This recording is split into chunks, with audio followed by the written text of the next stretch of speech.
2 of a back-to-back comparison that I'm attempting between Gran Turismo Sport and Gran Turismo 7.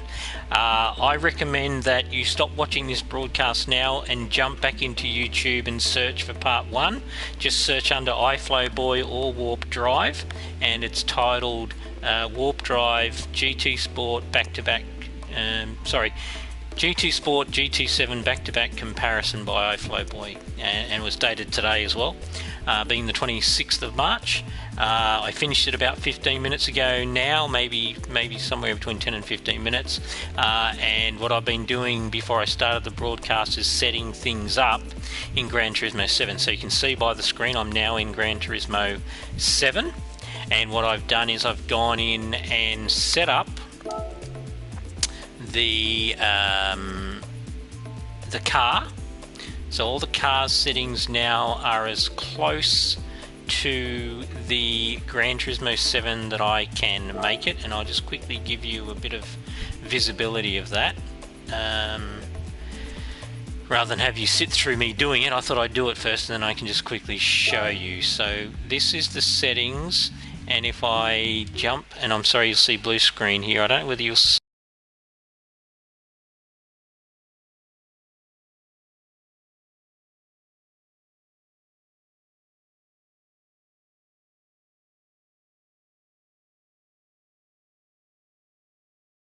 to the screen so you can see.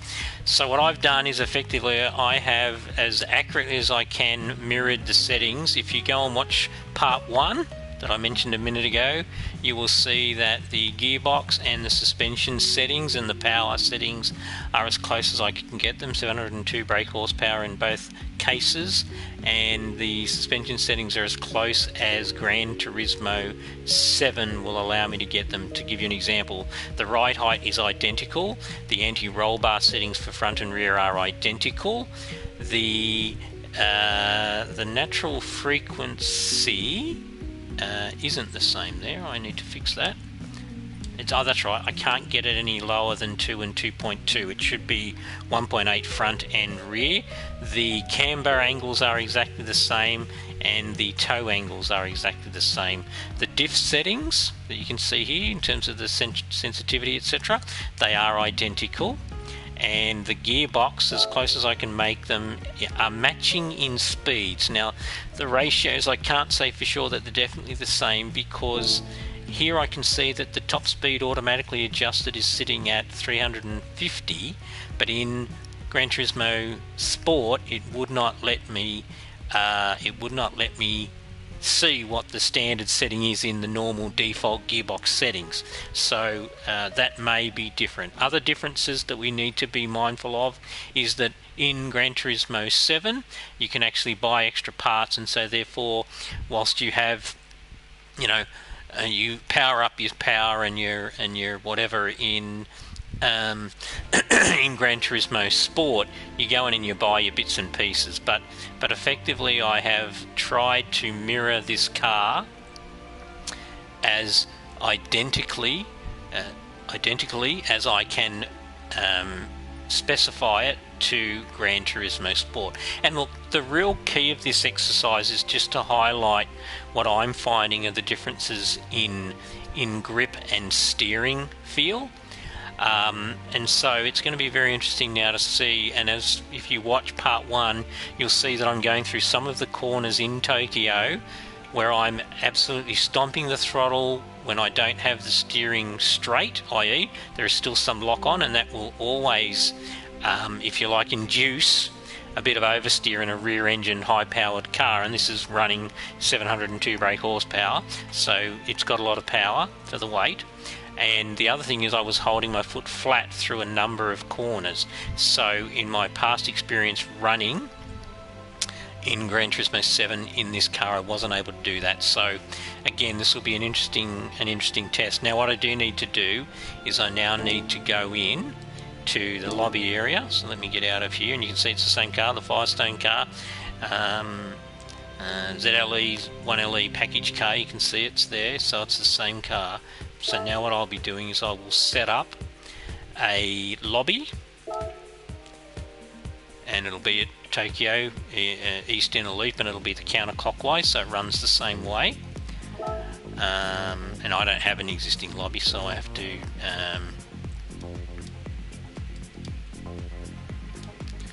create a brand new one. I apologised for doing this, but I didn't see a way of doing it any quicker than this.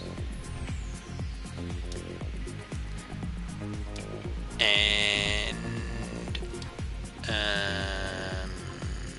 I'm going to make it a free run. It won't make any difference, and 2 is the maximum I can have. Whoopsie doopsie. Friends only. I don't want anybody else to join the room. So, and we need to go to Tokyo. Now, I don't know whether that then allows me to select the one that I want. East clockwise, east counterclockwise, that's the one I want. Laps doesn't matter because I'm just doing a free run, but I'll put it at 10. Now, preset weather. Custom weather. What did it say for preset? Just let me check. Dry, cloudless and pleasant, that's fine. Afternoon, late morning, I think I had 12:30 was the time. Surface water 0. Custom weather random. No, we're not doing any of that. Grid start doesn't matter. Bob tuning is off. So that's fine. Tuning no limit. Boost is off. Slipstream strength is weak. That's correct. Visible damage, we'll turn that off because we didn't have it on. Mechanical damage is none. Fuel wear and tyre wear is off. Grip reduction is real, that's what we had. Nitrous is no category. I think we had this set to in 700, but we don't have that here.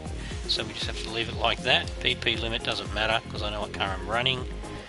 I don't see where I can set up any...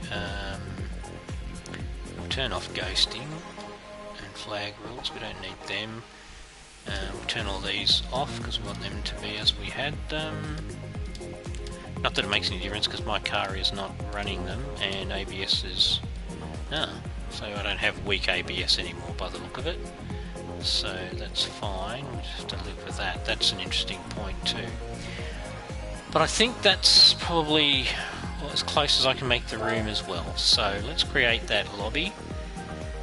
And then I'll jump in the car and I'll do the exact same thing when it fires up the lobby.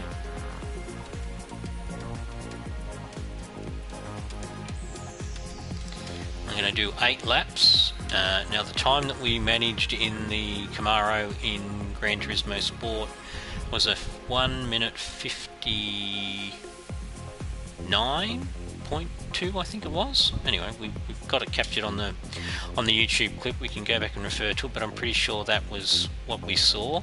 And I think the max speed that I got up to was 331 k's just before braking on the front straight. So let's jump in. Host menu, don't know what I want to do there. Let's leave that alone. I just want to jump into the room. Go to track. Thank you. Alright. Let's begin. And I can't change my view till I get out of the pit lane, so obviously it's not my normal view, that's my normal view. Graphics wise, let's see what the difference is. Can we see a discernible difference? Look, I think you can.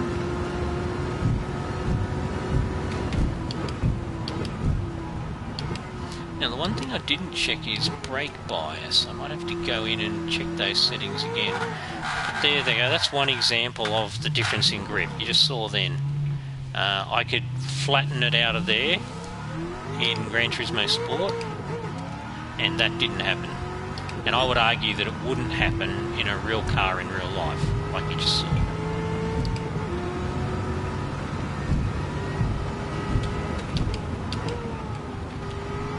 Brake feel felt different then at first real application. Straight away I'm feeling the, yeah, there you go, I'm feeling the car is more slidey. Absolutely, it's more slidey.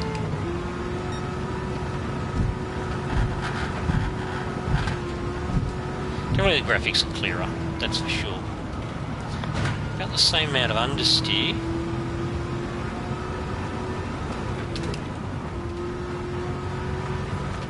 Yep, definitely more slide through there, which of course took me offline and caused that understeer. But this is the corner. Yeah, there you go. And that just snapped so quickly. I don't know if you can hear my wheel. As I saw the visual change, I gave my wheel about 45 degrees of opposite lock, and it just, you know, pretty much straight away, and it just never caught it. So, and there we go again. Well, I thought I caught it.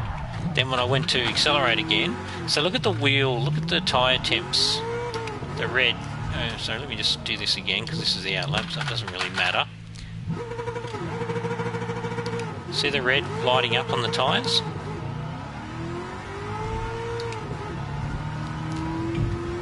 There's definitely a significant difference in tyre grip. The tyre physics are definitely significantly different, and I'm going to say worse, because the lack of grip is significant. So it looks like I'm going to achieve a higher top speed here. I'm doing 330. Now that could be a weight related thing because I couldn't get the weight the exact same. So it's definitely faster. And I think my brake balance is better in this version. But if you recall, about this point I was able to gas it up.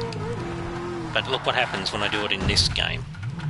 That's what happens. And I didn't even floor it then. If you watch the throttle pressure, that white bar, you'll see that I'm applying throttle more progressively than I was in Gran Turismo Sport.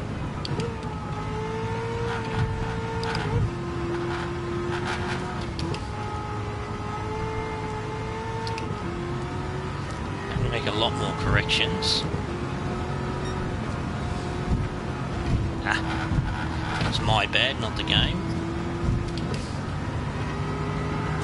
There you go again. No feel at all then in that slide. I did not have one bit of steering resistance or feedback coming through the wheel. Not one bit. Which, if the car is oversteering that significantly, you should feel the wheel jolt in your hands, and it's not. But the point is, there's a lot less grip. See, I'm not even going flat through there, and I could already feel the car sliding. There you go, sliding again, no feedback. Wish I had a camera that could demonstrate the lack of indication through the wheel. And this car is really actually handling better in terms of its balance, particularly under braking. So the tyre grip is what is letting it down.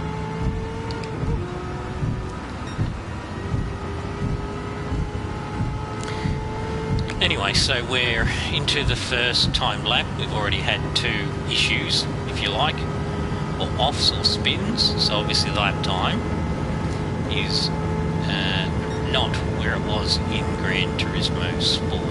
So I'm just going to concentrate on this lap. I may not talk. I might just concentrate on what I'm doing to see what I can get out of it.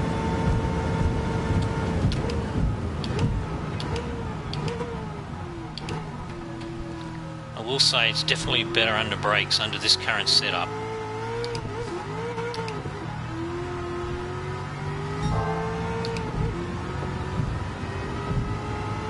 And it's definitely faster than what it was in Gran Turismo Sport.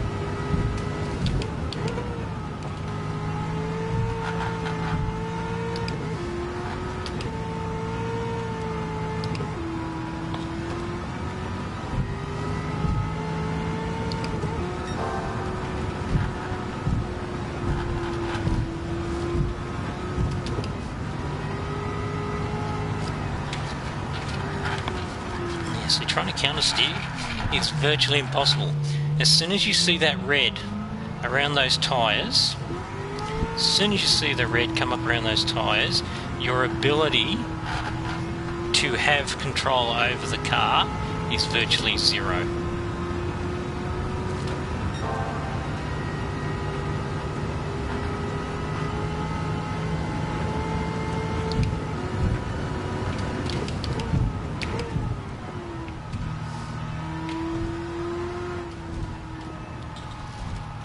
car is definitely, in terms of directional change, the car is behaving better in Gran Turismo 7. Turn-in is definitely better.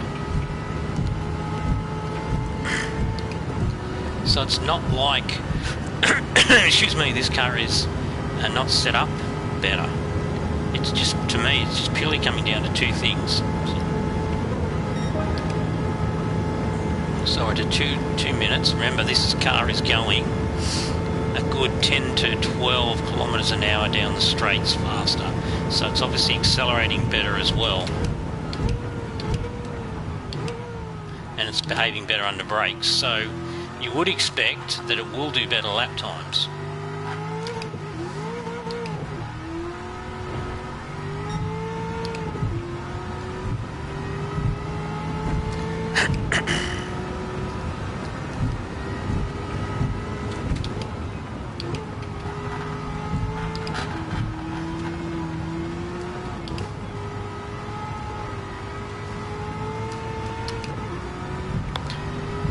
So yeah, if you're just watching and you see me get into a slide, if the tyres get that red ring around them, you can pretty much guarantee I'm not going to be able to catch it. Oh, which it almost did then. But if it doesn't, then I actually do have a chance to catch a slide. But there they go. You just saw the red then. It just flashed as the car let go. Well, I believe I saw it. I'm happy to be corrected. So that's just put us behind on lap time. Oh, there's sliding again.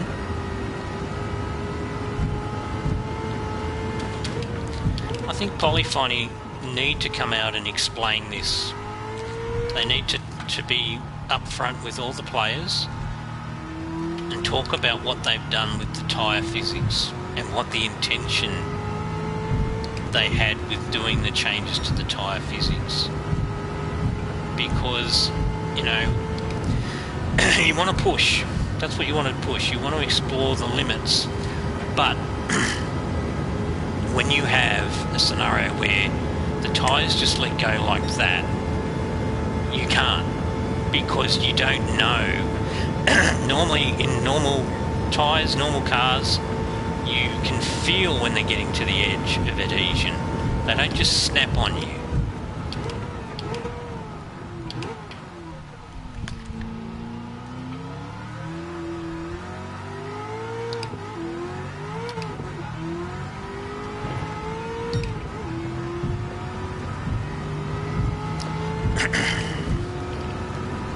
And what that does is it just doesn't give you confidence to press.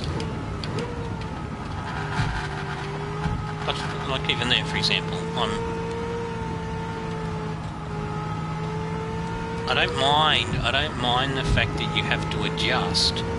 The problem is not knowing whether even your little bits of adjustment are going to trigger the tyre to let go.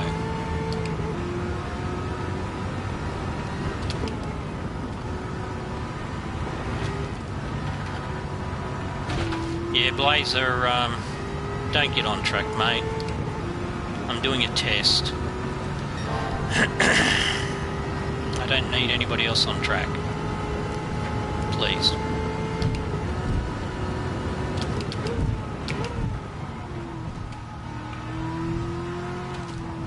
Yeah, again, you felt it go, but it didn't go red, so I was able to catch it. And technically speaking, this lap should be quicker. There you go, look at the difference.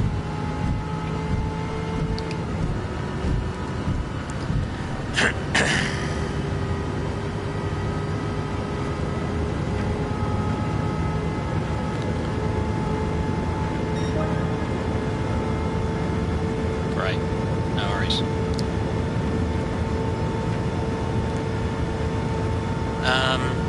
Yeah, so like I said, this car is behaving better. Maybe what I should do is jump out and reset the braking. I don't know if I have got a brake bias in here that I can change, but let me have a look.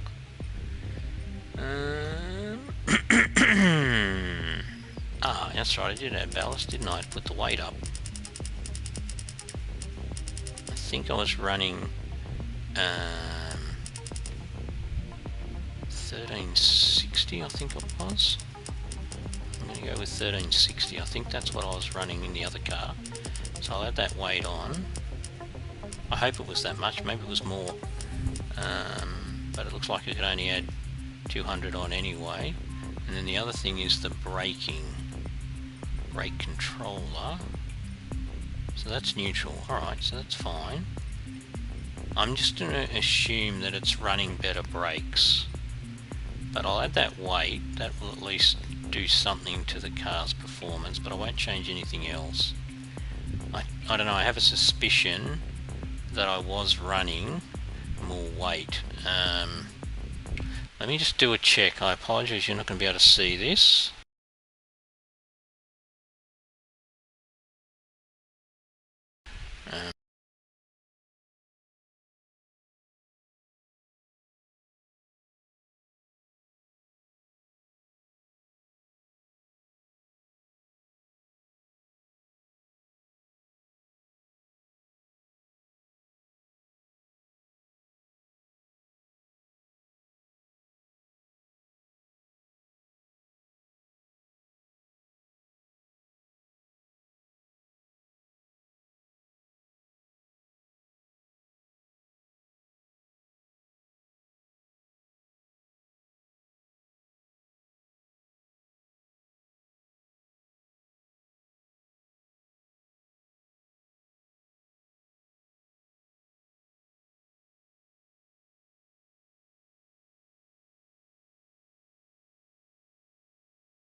I'm way underweight. So now I know that, I can add the rest of that ballast. So apologies folks, but I needed to get that right. So I'm not going to be able to get it to the exact weight. It's now going to be 1500 kilos, so it's about 60, just on 70 kilos lighter, but it was virtually 200 kilos lighter before. So now we'll see how it behaves. I'll put more weight on it. Whether that will now affect the braking as well, I don't know, but let's see. I saw my mate Stuart just came online and opened up a chat party. I'll do another 3 or 4 laps of these because I've done 3 laps already. Still felt pretty stable then under braking.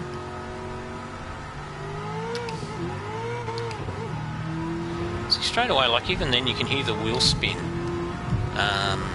which, you know, exact same horsepower. I've tried to remove any, if you like, superior or additional supercharger grunt. I didn't pay attention to the torque, but you know, I think the reality is what I can definitely sense is the tyre grip is significantly different.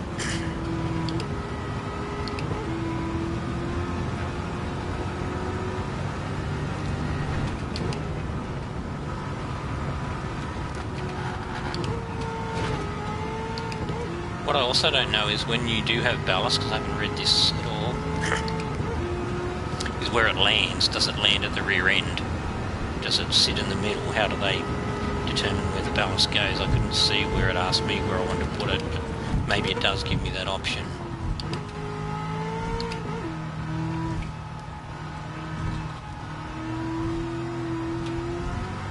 I think the ballast has managed to settle the car down a little bit. Be interesting to also see what that extra 200 kilos does to top speed. Like I said, we were getting 341, 342 a minute ago whereas in Gran Turismo Sport we're only getting 331 just before I had to brake. So let's see.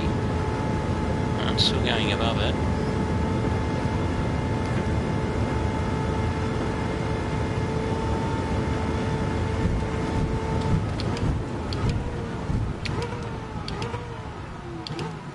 Definitely harder to pull up with that extra weight, but still stable. A bit of sliding, but not as bad.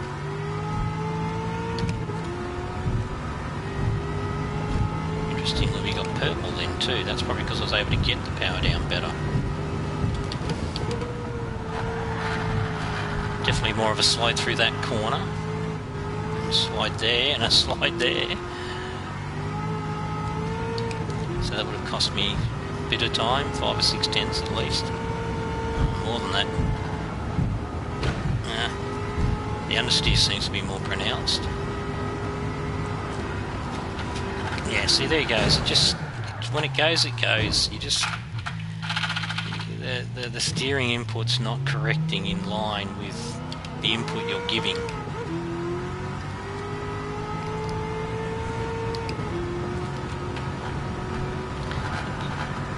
There it goes again. You know, that was a slow corner. We were going through there quite slowly in 4th gear. You know, this thing has got upgraded suspension. It's, you know, it's set to default, but it is upgraded as it was in GT Sport.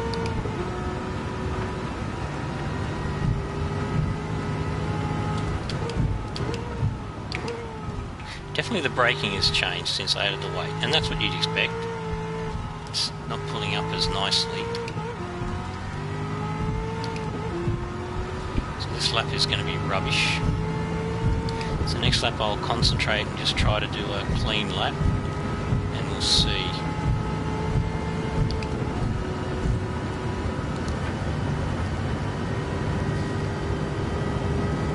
So far my overriding conclusion is the issue is the tyre physics, and specifically how quickly the tyres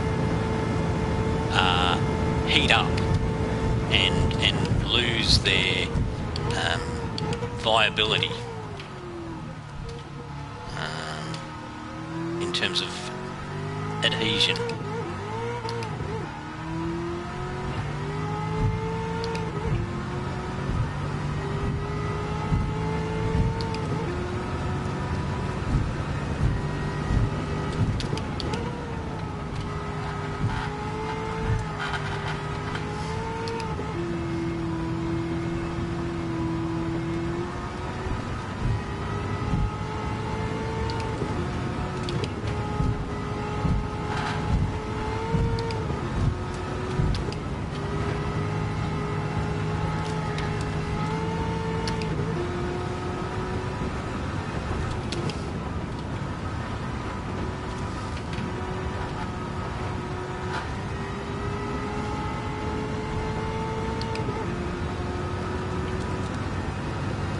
One thing I'll definitely say I can feel is that the ballast has slightly reduced the volatility of the rear end stepping out, or the speed at which the rear end steps out, or the rate of yaw. You know, for those that are right into the terminology, the rate of yaw seems to have been slightly decreased, which gives me a little tiny bit more feel. I can feel a little bit through the wheel, but nowhere near enough. You know, to me, if I'm driving a 1.5 ton car, and I'm doing 120 k's an hour and the rear end starts to step out, I should be feeling that absolutely through my wheel. It should be a tug of war almost. But at the moment, it's like jelly.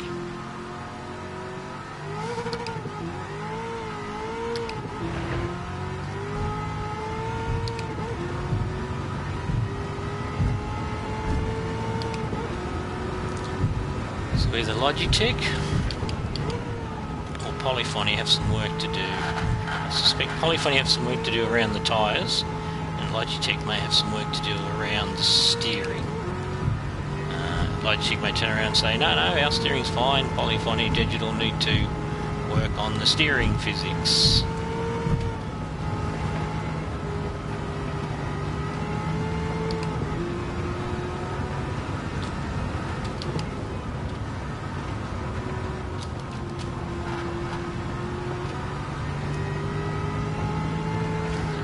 See, this is the same thing that was happening before this corner.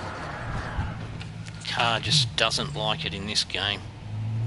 Doesn't like it at all. The way the corner is off camber, because it rises near that left-hand wall and falls away towards the guardrail to the right. For whatever reason, this car and other cars, including race cars, my GR4 M4. Does the exact same thing. I could jump in it and demonstrate it, but I don't want this broadcast to go much longer. But the point is, that was a good lap up until that corner, and I deliberately kept my foot in on that particular off-camber corner to illustrate what happens in Gran Turismo 7 versus Gran Turismo Sport. You could all see on the video, I did not lift, and the car went through that corner every time, with more weight, by the way. And theoretically, you would think, being a front-engine car, rear-drive car, the weight would have been more at the front, meaning the rear end would be even more light and more susceptible to stepping out. And in Gran Turismo Sport, it never did. You see it kicking there. And there, yep, bang, just goes. You know, again, I'm at 90-degree lock here. Can I show you? Where's my view thing? I always forget my view button. Which one's my view button? This one. Oh, sorry. Front view's not going to show it, is it? Bugger. But I can tell you now, my G on my Logitech steering wheel is pointing directly east. So it's at 90-degree lock. So to demonstrate that, if I go forward and I turn at 90 degrees and I get straight in that line, that's how much lock I have on the car. That's how much lock I was applying to catch that slide, which is absolutely enough. You should never have to apply more than 90-degree lock to catch a slide initially.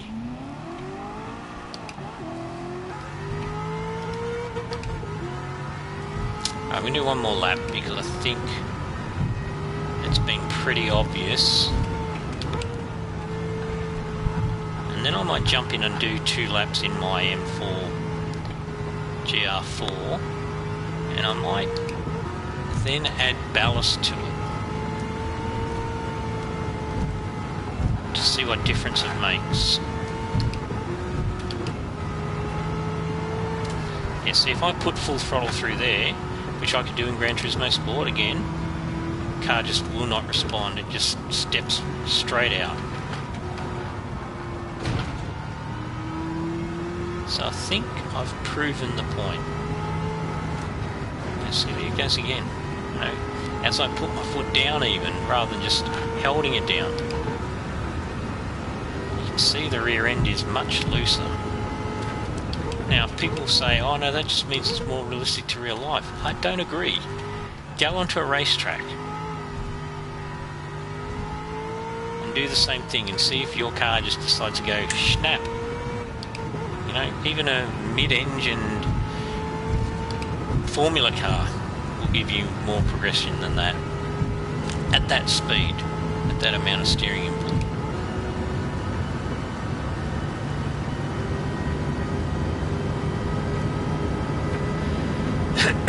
Alright, let's jump out.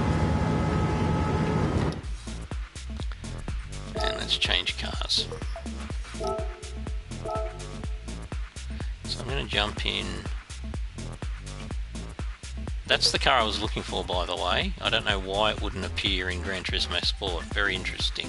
Anyway, I'll deal with that later. So I'm going to do 2 laps. I'll do well, I'll do an out lap, then I'll do 2 flying laps.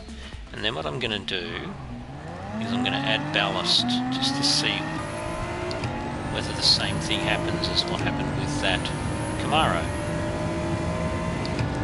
So this is the Gran Turismo. This was the first real livery I did for Gran Turismo 7. Seems to be fairly popular, which is nice. Thank you, everyone. Now, the other thing to note about GR4s in Gran Turismo 7 is that you can power them up well beyond the 494 brake horsepower that was allowed in Gran Turismo Sport. So this car is demonstrably faster because I do have it spec'd up to more than 494. Now, I'm not full throttle there, as you can see. And this is a race car. So, you know, it's set up to have maximum mechanical grip.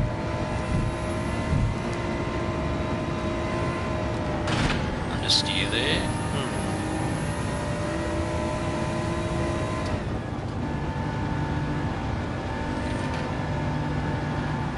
Understeer there, and then bang, it's gone round, just like that.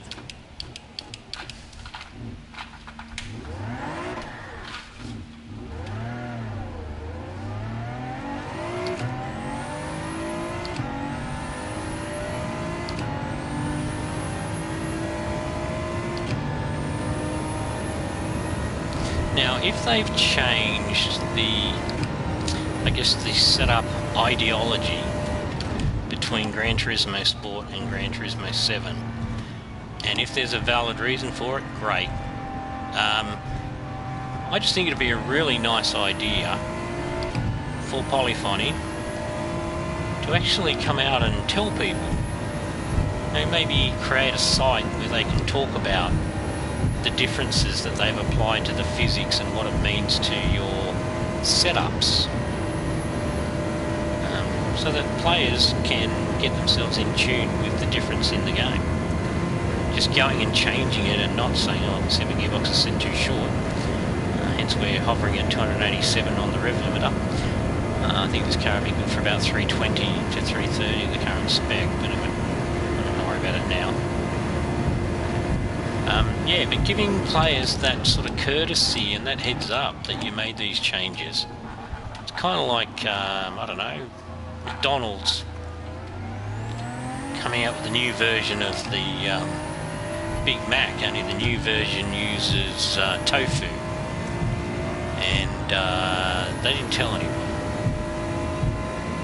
Brown tofu to boot, so that you don't know until you bite into it that it's actually not beef.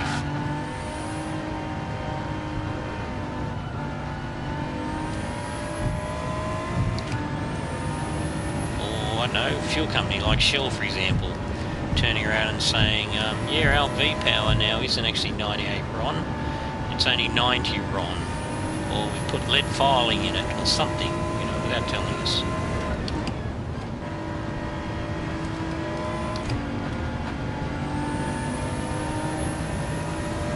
And they obviously had some objectives in terms of the changes that have actually occurred with particularly tyre physics.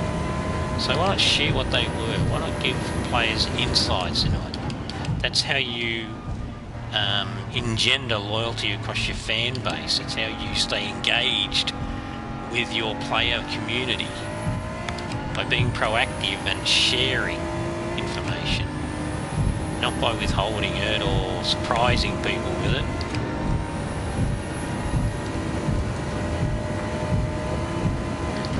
Should change the gearbox so that it's not revving out. I'll finish this lap, which is pretty ordinary, to be fair.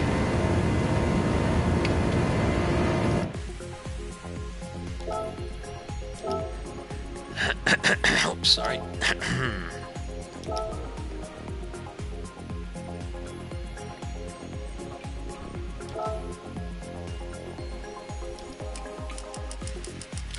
Lazy, I'll just change the final gear to about 335, I think. That'll be about right. And I'll do another lap and then I'll add the ballast.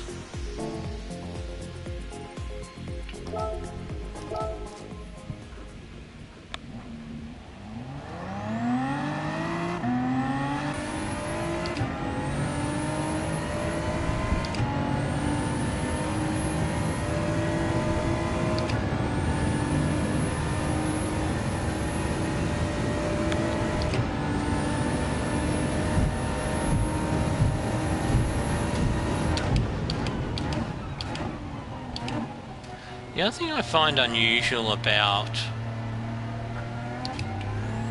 this new iteration of the game,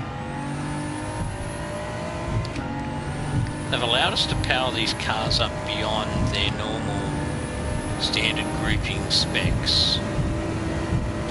But the power delivery characteristic, to me, doesn't make any sense. You know, when you build a race car, you don't design it to waste revs. What I mean by that is if I drive this car and I let it rev out to its red line, that's actually worse than going up to the next gear in terms of acceleration, because the torque curve is flat, the power curve is flat beyond about 5,500 revs. And you wouldn't design an engine to behave that way if it was a race car. You maximise all your revs. So why isn't that the case with this setup?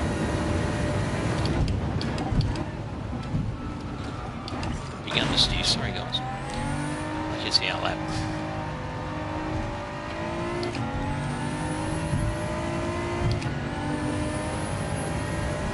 And watch the acceleration tail off once I get to 7,000 revs. It's a bit of struggles. It doesn't accelerate at the same rate, that's for sure.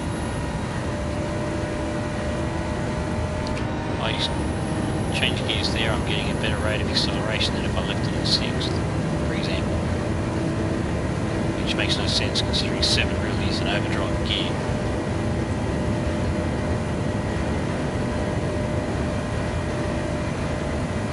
Might have made the gearbox a bit too long.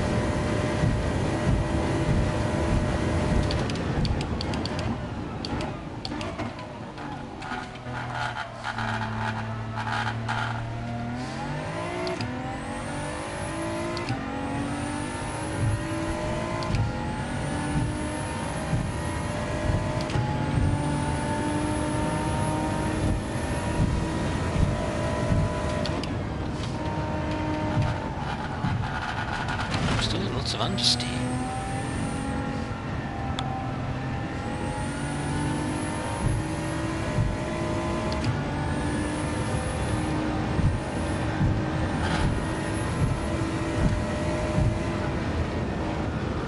And again, huge understeer.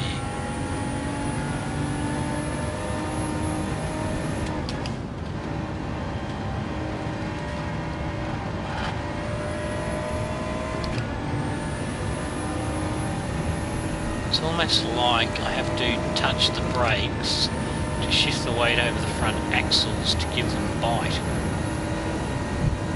in these current new car physics.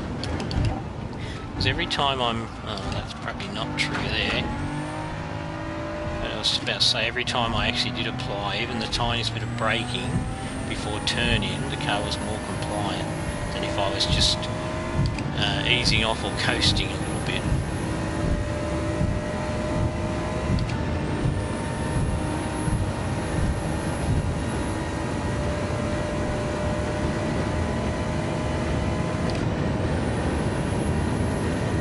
Surprised that gearbox change hasn't made as big a difference to the top speed as I expected. I've obviously made it a bit too long. See the rev range there, it's hovering around 7. I'm struggling to go beyond it.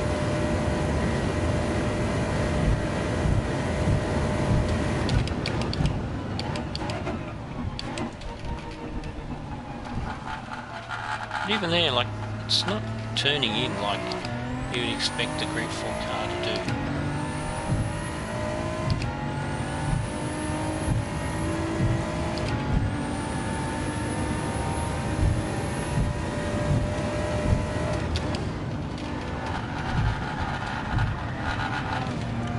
Massive understeer.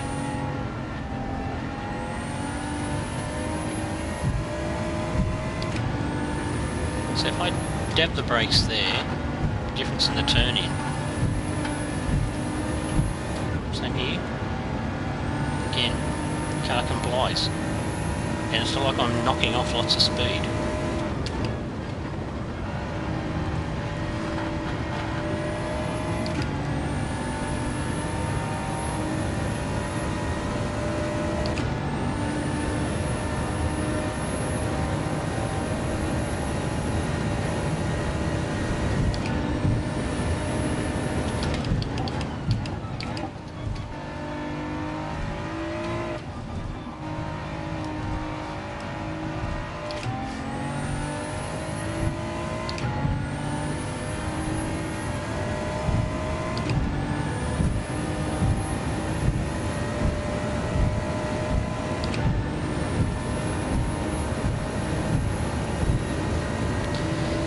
Very peculiar, but you know, I think what we learned from running the Camaro is that even when the Camaro appears to be more stable under braking, appears to have better turn-in, within Gran Turismo 7 the tyre physics are remarkably different.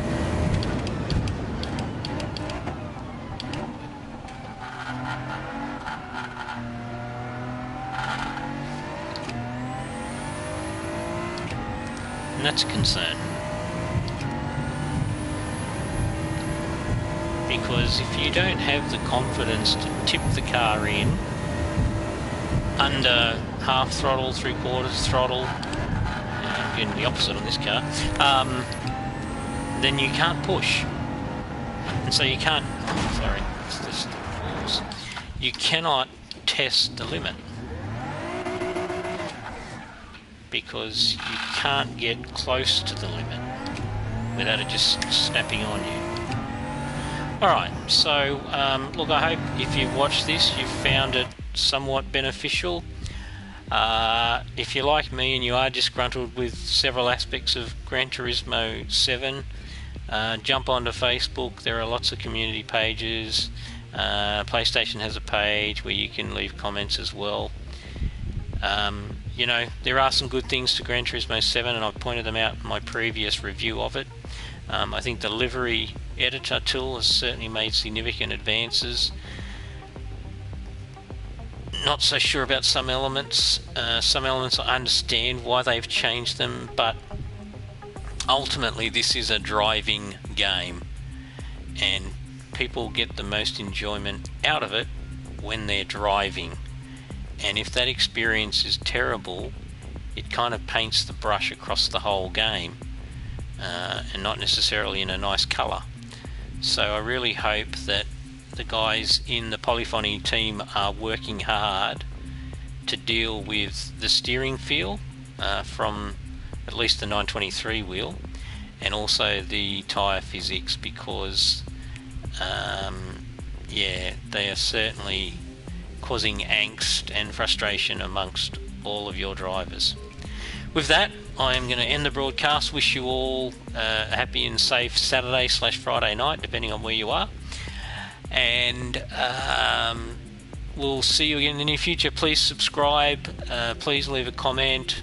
Any feedback that's constructive is more than welcome. I want to try and make any broadcast I do worthwhile and enjoyable, so that it's worth your time to spend watching it. So I encourage feedback. But for now, thanks very much, and enjoy the rest of your day and stay safe.